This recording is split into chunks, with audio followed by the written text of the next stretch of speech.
Bienvenidos a The Debate. Hoy nos adentramos en la turbulenta y la verdad bastante triste vida de Alice Tatlow. Nacida en la India colonial británica allá por 1877, su vida la llevó desde, la relativa estructura de una guarnición militar hasta las calles de Birmingham, donde décadas más tarde un detective la describiría como uno de los peores personajes de la ciudad. Llegó a acumular, fíjate, más de 110 comparecencias judiciales a lo largo de su vida. Sí, es una cifra tremenda. Nuestra conversación de hoy se nutre de los registros oficiales, recortes de prensa, todo lo que se ha podido documentar sobre su existencia. Y la pregunta que nos planteamos es compleja, la verdad. ¿Fue Alice Tatlow en esencia una figura trágica, digamos moldeada y aplastada por sus circunstancias, la pobreza, la adicción, un sistema social implacable? ¿O debemos reconocer en ella a la principal artífice, la arquitecta, por así decirlo, de su extensa carrera delictiva y de esa reputación tan sombría? Pues yo sostendré que la balanza se inclina más bien hacia lo segundo.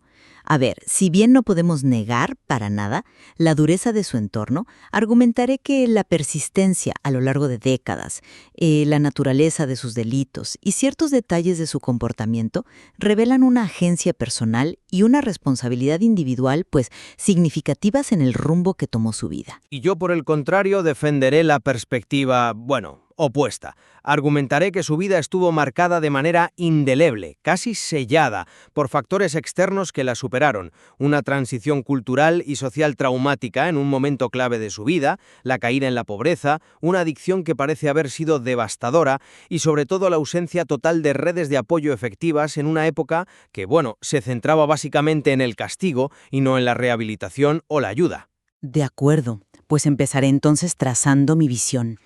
A ver, Alice Tatlow no emerge de la indigencia absoluta, eso hay que decirlo.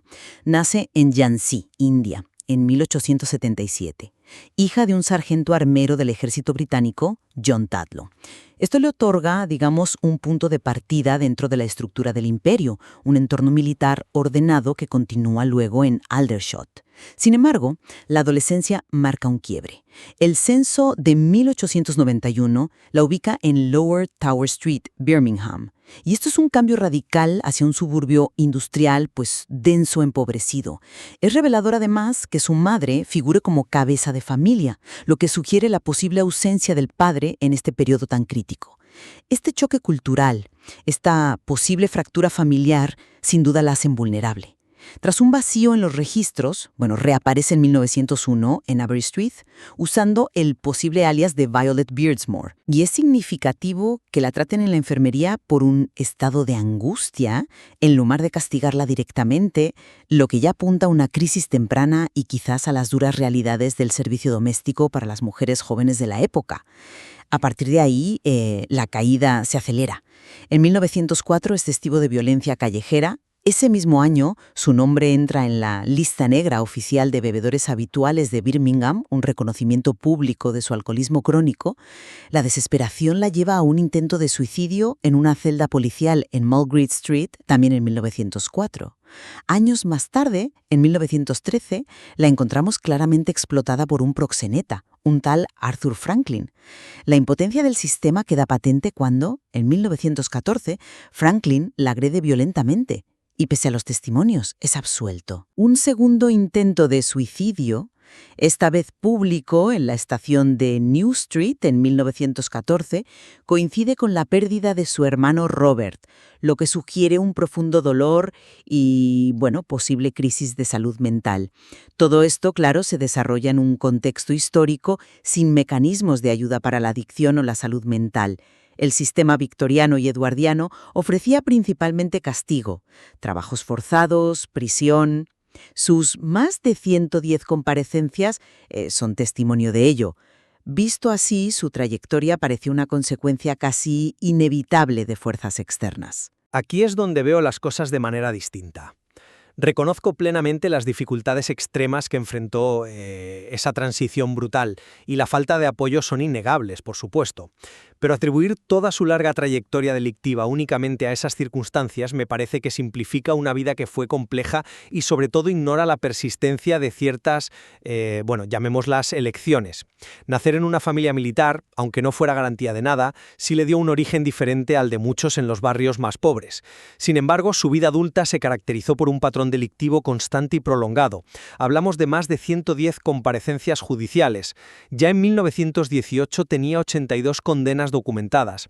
Esto no es un error juvenil o un desliz ocasional, es un modo de vida que abarca más de 40 años. El uso repetido de alias Violet Beersmore, Annie Harris, Alice O'Donnell no parece fruto de la confusión, ¿verdad? Sino una táctica consciente para eludir a las autoridades. Y es crucial mirar la naturaleza de sus delitos. No se limitó a la embriaguez o al desorden público, actos a menudo ligados directamente a la adicción. Evolucionó hacia el robo, y específicamente hacia la explotación de la vulnerabilidad ajena. En 1906 le roba un reloj a un hombre que estaba, inconsciente por el alcohol. En 1918 un detective la describe sin rodeos como alguien que depredaba a soldados y marineros bebidos. Hay método. El modus operandi descrito en 1920, usar un abrazo para distraer y robar, es el mismo que se registra que utilizaba a los 65 años, en 1943. Esto sugiere una técnica criminal aprendida, practicada y mantenida a lo largo del tiempo. Habituales, 1904, y luego en el de Criminales Habituales, 1919, no surge de la nada.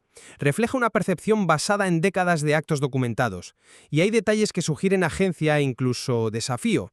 Su respuesta en el juicio de 1928, cuando le imponen una multa de 20 chelines, una suma no despreciable entonces, y ella replica: «Claro que puedo pagar 50 o 100 libras». Probablemente era una fanfarronada, sí, pero muestra una actitud que no encaja del todo con la víctima pasiva. Incluso sus tatuajes, tan detallados en los registros policiales, iniciales, plumas de príncipe de Gales, corazón, manos entrelazadas, Trumov, funcionaban como una marca, una identidad reconocida en su entorno. Birmingham era dura para muchísima gente, pero no todos siguieron un camino tan extremo y tan constante en la delincuencia. Ese punto sobre la transición de la infancia a la adolescencia creo que merece más atención. El contraste entre la vida en una guarnición militar, con su estructura, sus reglas, su relativa previsibilidad, ya fuera en India o Aldershot, y el Birmingham industrial de finales del XIX, Lower Tower Street, superpoblado, contaminado, con una pobreza visible y a menudo desesperada, es brutal, realmente. No podemos subestimar el impacto de ese choque cultural precisamente durante la adolescencia, una etapa de formación de identidad ya de por sí compleja. Si a eso le sumamos la probable ausencia del padre, que representaba justo esa estructura militar perdida, el potencial desestabilizador es enorme. No fue solo un cambio de casa, fue un cambio de mundo en un momento vital. Creo que ese desarraigo inicial es fundamental para entender la deriva posterior. Entiendo la fuerza del argumento del desarraigo, de verdad que sí. Fue un cambio sísmico, como dices. Pero ¿puede ese choque inicial, por profundo que fuera, explicar por sí solo 40 años de actividad delictiva? Ahí es donde me cuesta seguir el razonamiento hasta sus últimas consecuencias. Muchas otras familias militares hicieron transiciones similares, dejaron el ejército, se enfrentaron a dificultades económicas y a entornos urbanos desconocidos.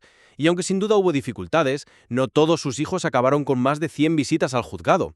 No hubo, en algún momento de esas 4 décadas, decisiones personales que consolidaron ese camino. No hubo una adaptación a ese nuevo entorno que tomó un cariz delictivo por elección, más allá del trauma inicial. Reducirlo todo a ese primer impacto me parece que deja fuera una parte importante de la historia, la de las acciones repetidas a lo largo del tiempo. Es una pregunta pertinente, sí, pero yo la conectaría directamente con la cuestión de la adicción y la salud mental. Los registros son elocuentes. En 1904, a los 27 años, Alice ya figura en la lista negra oficial de bebedores habituales. No es un problema oculto, es un alcoholismo crónico y reconocido por las autoridades. Ese mismo año intenta suicidarse en una celda. Es un acto de desesperación extrema. 10 años después, en 1914, otro intento de suicidio, esta vez en público, en la estación de New Street, vinculado además a la pérdida de su hermano.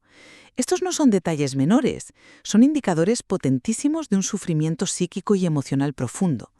Vivía en una época que no entendía ni trataba la adicción ni las enfermedades mentales como lo hacemos hoy. No había centros de desintoxicación, ni terapia accesible, ni redes de apoyo social. Ante esa realidad, muchos de sus delitos, sobre todo los relacionados con la embriaguez, el desorden público, incluso pequeños hurtos para costear el alcohol, no pueden verse fundamentalmente como síntomas de esa lucha interna y de la falta total de alternativas. El sistema solo ofrecía castigo, lo que probablemente la hundía más en el ciclo. Comprendo la tragedia de la adicción en esa época y los intentos de suicidio son realmente sobrecogedores. Subrayan la desesperación que debió sentir. Nadie niega el sufrimiento, claro. Pero, ¿podemos decir que todos sus actos delictivos derivan únicamente de eso? Ahí es donde mi perspectiva difiere. La adicción es un factor mitigante poderosísimo, por supuesto, pero elimina por completo la responsabilidad, sobre todo cuando los actos perjudican directamente a otros. Robar a un hombre inconsciente en 1906, desarrollar y mantener durante décadas un método específico para robar a personas vulnerables, esa descripción de 1918 como depredadora de soldados bebidos, el método del abrajo que usa en 1920 y todavía en 1943, son solo síntomas o implican también una elección, una estrategia, una forma calculada de operar. La etiqueta de depredadora usada por un policía de la época sugiere algo más que un impulso incontrolable. ¿Dónde ponemos el límite? La adicción explica mucho, sin duda, pero lo justifica todo, especialmente los actos contra terceros. Me cuesta aceptar que la adicción sea un cheque en blanco para cualquier comportamiento. Pero esa misma vulnerabilidad, exacerbada por la adicción y la pobreza, también la convertía en presa fácil. Pensemos en el episodio con Arthur Franklin en 1913. Él fue condenado por proxenetismo, por vivir de las ganancias de Alice. Ella, según los registros, ganaba unas 5 libras a la semana, una suma considerable entonces, muy probablemente a través de la prostitución, pero era él quien controlaba ese dinero y se beneficiaba. Eso la sitúa claramente en una posición de explotación. Para una mujer sin recursos, con antecedentes y luchando contra el alcoholismo, ¿fue la prostitución una elección libre o era una de las pocas terribles opciones de supervivencia que le quedaban en ese submundo? Y su impotencia ante el sistema queda crudamente demostrada un año después, en 1914. Franklin la agrede brutalmente, le roba y a pesar de que ella testifica y hay otro testigo, él es absuelto. ¿Qué protección tenía? El sistema no solo no la ayudaba, sino que a veces fallaba estrepitosamente en protegerla incluso como víctima. El caso de Franklin es indignante, desde luego, y la absolución es una clara muestra de la precariedad de su situación legal como mujer pobre y marcada. En eso estamos de acuerdo. Fue víctima de explotación en esa relación, sin duda. Pero ¿era toda su vida delictiva una mera consecuencia de ser explotada? Los registros también la muestran actuando por su cuenta o con otros cómplices. En el robo de 1920, por ejemplo, actuaba junto a un tal George Hughes y ambos fueron observados y detenidos por policías que estaban escondidos. No estaba sola ni necesariamente bajo el control de otro en esa instancia. Y aunque Franklin controlara el dinero, esas 5 libras semanales, aunque precarias, le daban algún tipo de recurso o posición en su entorno. Lo que más me llama la atención es la persistencia en sus métodos de robo, como el del abrazo, hasta una edad muy avanzada, 65 años en 1943. Eso no me suena solo a desesperación o a ser una marioneta. Sugiere una adaptación activa, una habilidad criminal perfeccionada y mantenida a lo largo del tiempo. Parece que desarrolló sus propias estrategias para navegar y sobrevivir en ese mundo. Estrategias que eran, lamentablemente, delictivas. No era simplemente una hoja llevada por el viento de las circunstancias o por hombres como Franklin. Estrategias que, al final, sí, solidificaron esa terrible etiqueta. Uno de los peores personajes de Birmingham. Pero, insisto, ¿cuánto de esa etiqueta era una descripción objetiva? ¿Y cuánto una construcción social y policial, casi una profecía autocumplida? Se basaba en una acumulación de condenas, vale, pero muchas eran por delitos que hoy consideraríamos menores o vinculados a problemas sociales. Embriaguez, lenguaje soez, pequeños desórdenes. La repetición, magnificada por la falta total de alternativas o programas de ayuda, creó una imagen. Podríamos ver su persistencia, su tenacidad incluso en el delito, como una forma retorcida y trágica de resiliencia. Una manera de forjarse una identidad y sobrevivir, aunque fuera una identidad negativa, en un sistema que la había señalado y castigado desde muy joven. Quizás esa etiqueta nos dice tanto o más sobre la sociedad que la juzgaba que sobre la complejidad interna de Alice. Es una interpretación interesante, ver la resiliencia en la persistencia delictiva, pero me parece que minimiza el peso de la evidencia acumulada. Esa etiqueta de peor personaje, por dura que sea, no creo que fuera puramente arbitraria o solo una construcción social. Reflejaba un patrón de comportamiento antisocial y delictivo real, documentado extensivamente durante décadas.